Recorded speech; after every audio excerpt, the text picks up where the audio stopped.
Oh my God, what's that? Dude, no, oh my God. Oh my God. It's the Horror Comedy Podcast with Jake and Haley.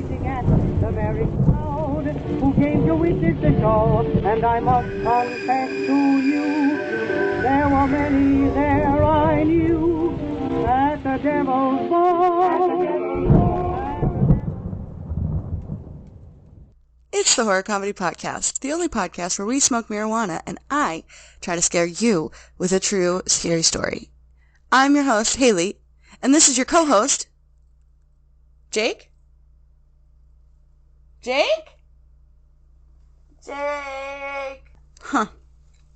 Well, no Jake, I guess. Usually, I would tell a true scary story to my co-host, who is a good Midwestern boy and a skeptic, and he would say like funny little things throughout, but he's not here today. But the scares must go on. What can I say? This is the part of the podcast where I'd usually ask, what are we smoking today? But the fact is, you guys, I'm not smoking anything. I'm actually drinking coffee. Last night at 9 p.m., I took 400 milligrams of edibles, and then I woke up like 13 hours later, and I was all discombobulated and confused. Just know that I am still high from last night. Okay.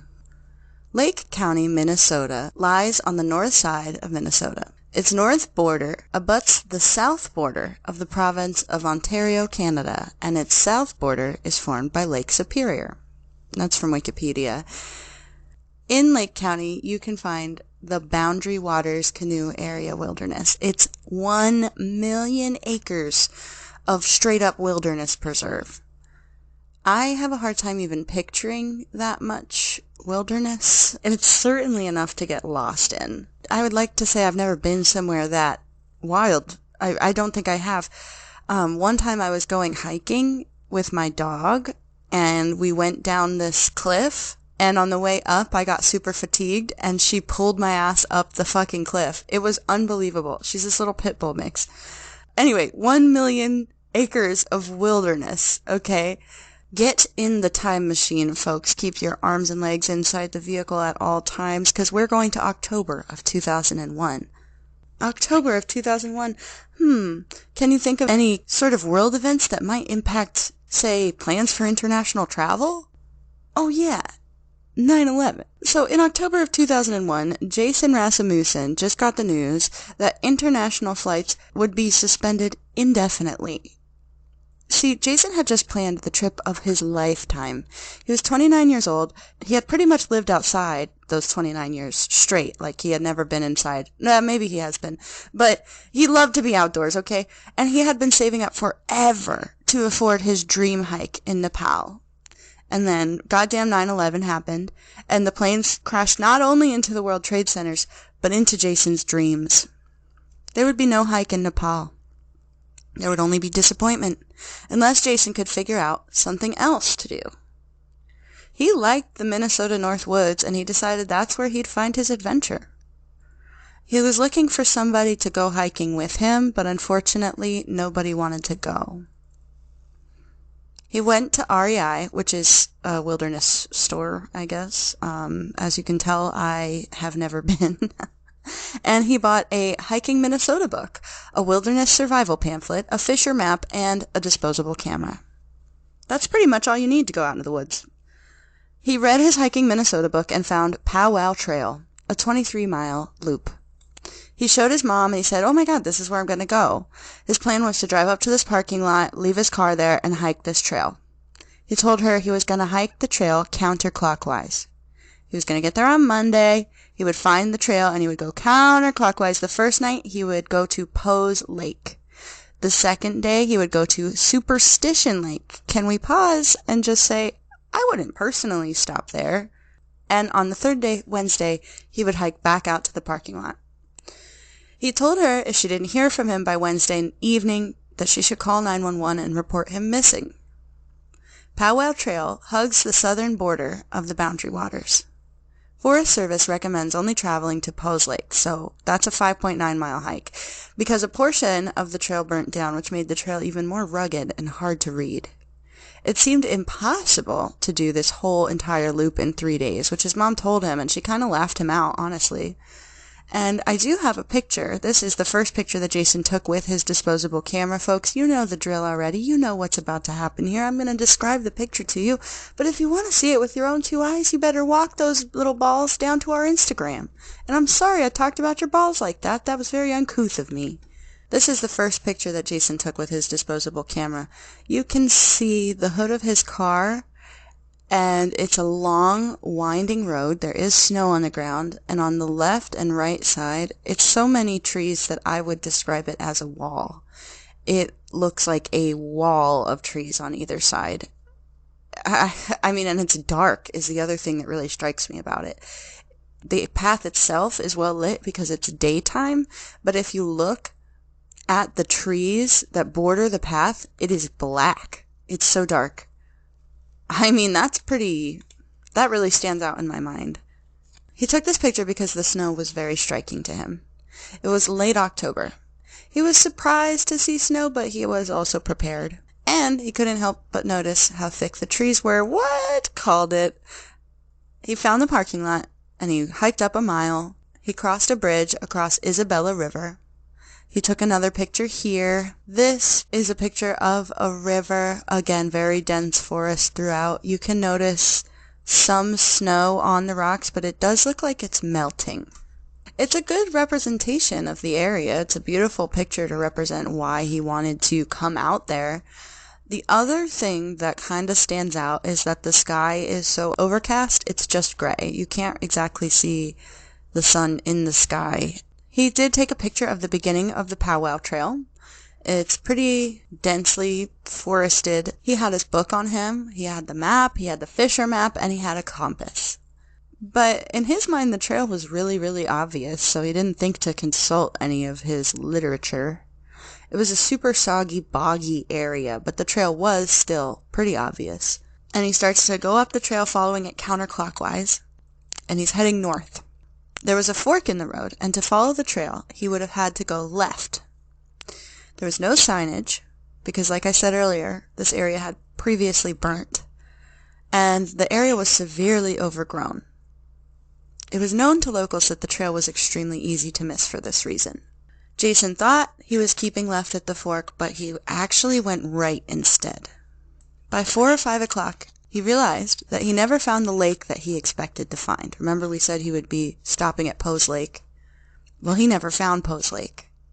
It was overcast, and he couldn't really tell exactly what time it was, so he just set up his tent for the evening.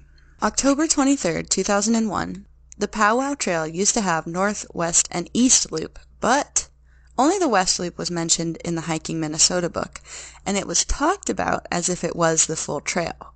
This was a logging area, and those trails are actually called sucker trails by the locals, but not mentioned in the book. He had breakfast, and he packed up, and he continued to follow the open, spacious trail. Mid to late morning, he took another picture. It honestly, you guys, looks like a fucking swamp. There's just dead trees everywhere. I see no trail. I see no discernible landmarks. If this was me, I'd be panicking at this point. The trail seemed to be getting more difficult and more narrow as he continued. He looked in front of him, and at a certain point realized there was no more trail. He was at a dead end. He thought maybe he had made a mistake and kind of lost it, so he started to go back and retrace his steps. Now here's something I never heard before I started researching this case. The rule of dominant-handedness. Have you ever heard of that? Author Carrie J. Griffith coined this term, and it's the idea that most of us, we have a dominant hand, right? So most of us, if we're left-handed and we don't have a geological marker, we will just start to go in the direction of our dominant hand. So that's what he did. And in this process, he got so turned around he couldn't tell his ass from Adam's. An hour or two later, he ended up in almost the exact same place. At this point, he did begin to panic. He decided to get out his Hiking Minnesota map. He thought he was at Poe's Lake, but he was actually so far northeast of that. He was wet and cold. He got out his Fisher map and his compass and hiked south. He was watching his compass, and he was thinking in his mind that if he could just cut straight down, he would end up at the end of the trail. He thought that if he went south, instead of going through the entire loop, he could just cut through the center of the loop and just end up at the bottom of it. He hiked and he hiked. It was Tuesday afternoon. He bushwhacked all day. The woods were wet. It was overcast. It was about 3 or 4 p.m. when the sky just opened up and dumped on him, pouring rain. He pitched his tent. He was hungry, tired, cold, wet. At this point, he did see a body of water nearby, which he thought was called Fallen Arch Lake. But at this point, somewhere along the way, he lost his Fisher map. So all he had now was the hiking map, which was not nearly as detailed. And he actually wasn't at Fallen Arch Lake. He was at a random beaver pond. So he set up his tent, he hung his clothes out to dry. When he woke up the next day, it was still pouring rain. He didn't want to break down camp. Their survival guide said to stay put if lost, but he still didn't think he was lost. We've all been there. I was going to say men, but like, I've personally done that before too as a woman, so it's not a gendered issue. By the afternoon, the rain had stopped altogether. Everything was soaked. He thought he could maybe just put his most basic supplies together, find the trail, and then come back when his tent and stuff were dry, and then pack it all up and get back on track. He got his fanny pack, and he brought his red long sleeve shirt, 1 tan pair of cargo pants, 1 navy blue pair of pants, 1 olive green and black windbreaker, 1 white long sleeve shirt, 1 white t-shirt, 1 pair of black boxers, 2 pairs of socks, and hiking boots. He also had a can of tuna, 2 Tootsie Rolls, a water bottle, and 2 packages of crackers, a whistle, and a pen. No matches. If you could pick 1 candy to have 2 of in the wilderness, I mean, ostensibly you're going to die, so this would be the last candy you ever eat. What are you going to pick? Because it's not going to be a Tootsie Roll, let me tell you. I'll pick a ring pop. Or actually a push pop. Because I could put the lid on it, and I could just, like, that would last me days, you know? Like, it would be a good time. Anyway, he got out, and he headed south. He took another picture, which we do have here. Oh, it is just swamp. You guys, it is just straight up swamp. We live in kind of a rural, really marshy area, and when it rains here, our backyard gets like this, and I'm not going on a tangent, I'm just trying to give you an idea of the ground, okay? The status of the ground where Jason is walking. Imagine you go to step on the grass, and it sinks and fills your crock up with water. That's what happens in the yard when it rains a lot here. That's the whole entire ground where Jason is at right now. In this area where he was in 2001, that area had been flattened by bad weather 2 years before, and it was mostly level. He had his compass, but to get around the downed timber, he had to climb and go left and go right and go around. He ended up a 1/4 mile west of where he intended to go. He decided he was getting nowhere and that it was time to go back. His tent was bright orange and easy to see, and he had food there, so it was just safer for him to go there. And he's like, all right, I'm officially lost. Let me go back, cut my losses, and just sit and wait. He headed back north, and he was paying really close attention to his compass. It was about 4:30, and he still could not find the lake or his stuff. It was cold. It was freezing. He found a bog. He tried to go through it on the grassy, drier part, but he fell in, and he was wet from the knees down, and that wetness was starting to freeze. He was devastated. It was cold. He had no fucking shelter at all. He was going to freeze to death. He thought about digging a pit, but decided against it due to the giant amount of energy that would take. Oh, you guys, he also brought his camera. Clearly. Can't believe I forgot to say that. He also brought his disposable camera. He found a giant log that had fallen, which was starting to rot, and he dug out the center. So this is a gigantic tree, fallen on its side, and the center of it is rotted out so that it kind of creates a giant C. And he can crawl inside It definitely doesn't look any sort of comfortable. And this picture is just incredibly sad and grim, and I don't think I could survive a night in that thing. He thought he could hollow it out and it would make a good shelter for the night. So he did. As night fell, the wind picked up, and he was grateful to have this shelter, although it was very meager. He said, "I must have been exhausted because that is the last thing I remember. I woke up in the middle of the night to a tremendous storm. Initially, I thought I was hearing gunshots. The storm had knocked over a lot of trees near him, but thankfully, none had landed on him in the night. He had survived the night. But Jason's fight for survival wasn't over. A massive snowstorm hit, and Jason was buried under 6 to 12 inches of snow. He did take a picture of that too. At this point, he was taking pictures just so that somebody could develop them when they found his body and know how he died. What a grim and terrible place to be in mentally. Dread set in as he realized that his orange tent would be covered in snow too. If anybody was looking for him, they would not be able to find him. He took a picture from his shelter, which you can find on our Instagram. It is heavy snow covering every inch of that forest. There was no way he was going anywhere in these conditions. It would have been a death sentence. He remembered with faint hope the talk that he had with his mom. At 9 p.m. on Wednesday, she called 911 to report him missing. A deputy went to the parking lot and found Jason's car. The deputy did a cursory search but couldn't find him. And the police did what they do best. Sorry, if you love cops, you're listening to the wrong podcast. They were like, well, he snowed in. We'll give him some time, you know?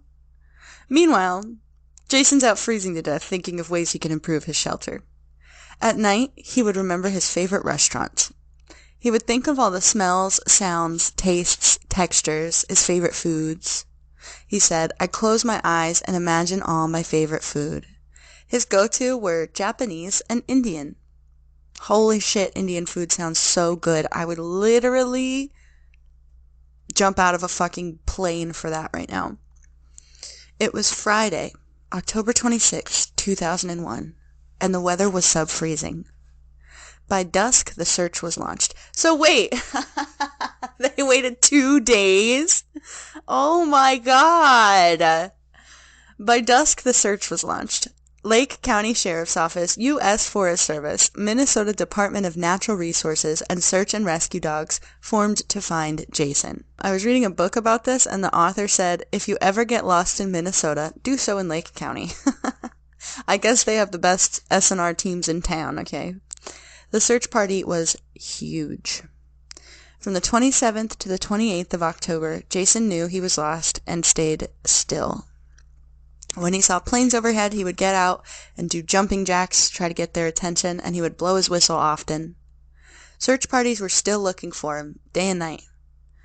29th of October, day 6 of being lost, he realized he couldn't feel his toes. And on day 7, the weather finally broke.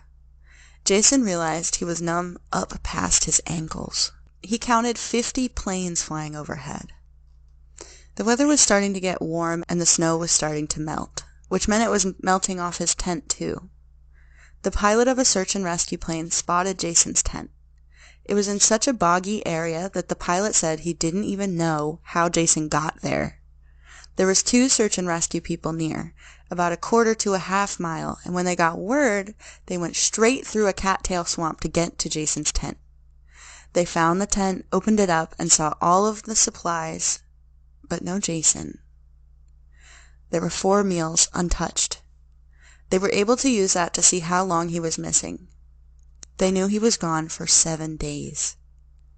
They thought that it was impossible for him to survive a week out here with no food and no shelter. They set their sights to find and recover a body. They brought in cadaver dogs. The dogs acted weird by the tent. Little did they know, it was because Jason was only about a half mile away from there, still alive.